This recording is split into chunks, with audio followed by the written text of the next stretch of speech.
everybody.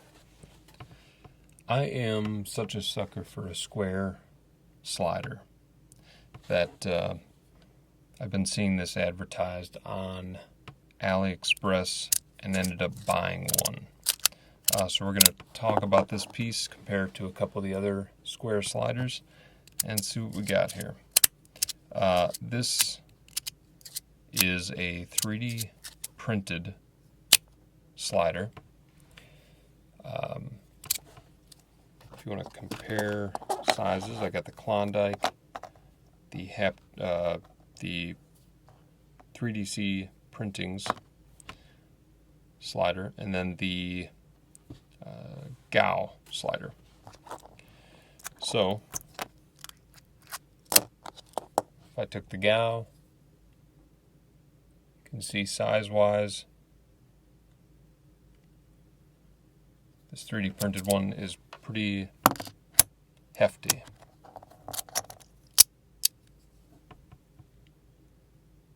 A lot more similar to the size of the Hive here, but still larger. And then the Klondike is the same size as the Gao, so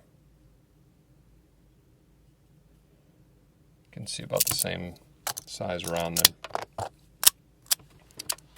So is this worth it? Well, I'm going to say yeah. It was $11, I think. Maybe cheaper than that, actually. So very affordable. I don't know how they're making any money sending 3D printed pieces out of China. But so be it. Let's take a look at the inside of this guy. I think I'm going to have to change. Yeah.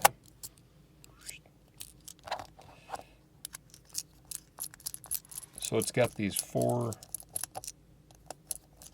screws on top, which is something new, and I've only seen on a couple pieces, and they've all been a little more recent.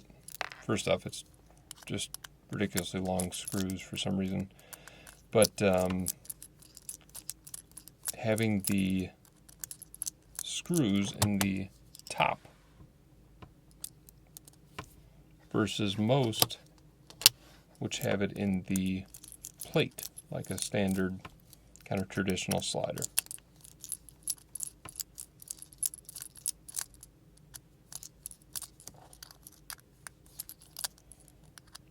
Oh my god.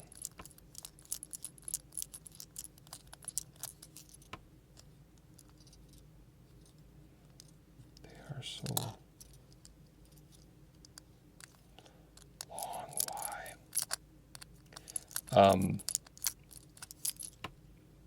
So I don't have the magnets, the magnet size for this.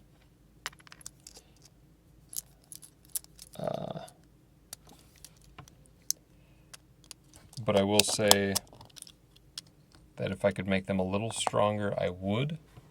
However, I don't currently have this diameter magnet in stock right now, or in my collection.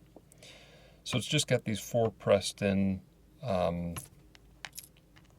screw receptacles, thread holes, and then a 3x3 magnet structure around it, so that whole front faceplate comes off.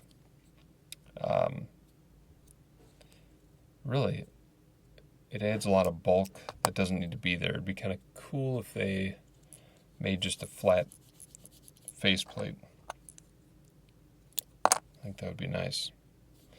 But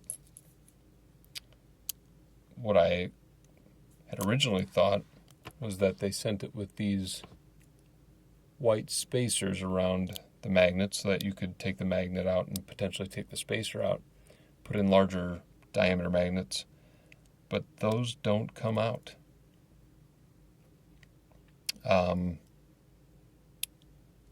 Or at least I was not successful in getting one to come out. So, and let's just make sure I'm not wrong here. Get out the old X-Acto.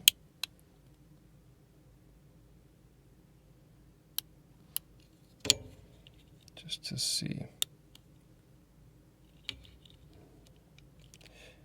It really does not look like they are meant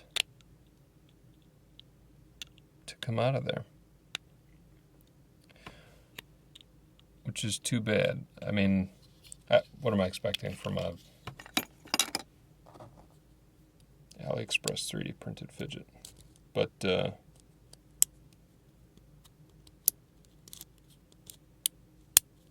it's not bad.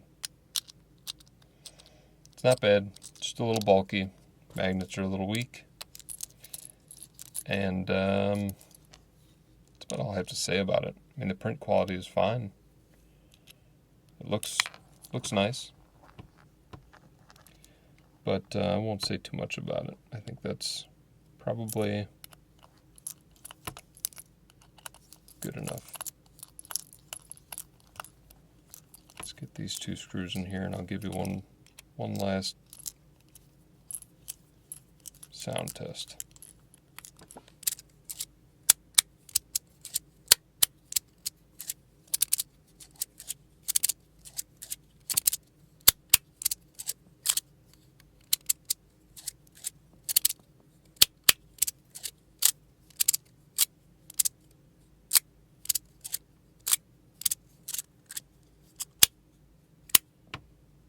Okay, that's that.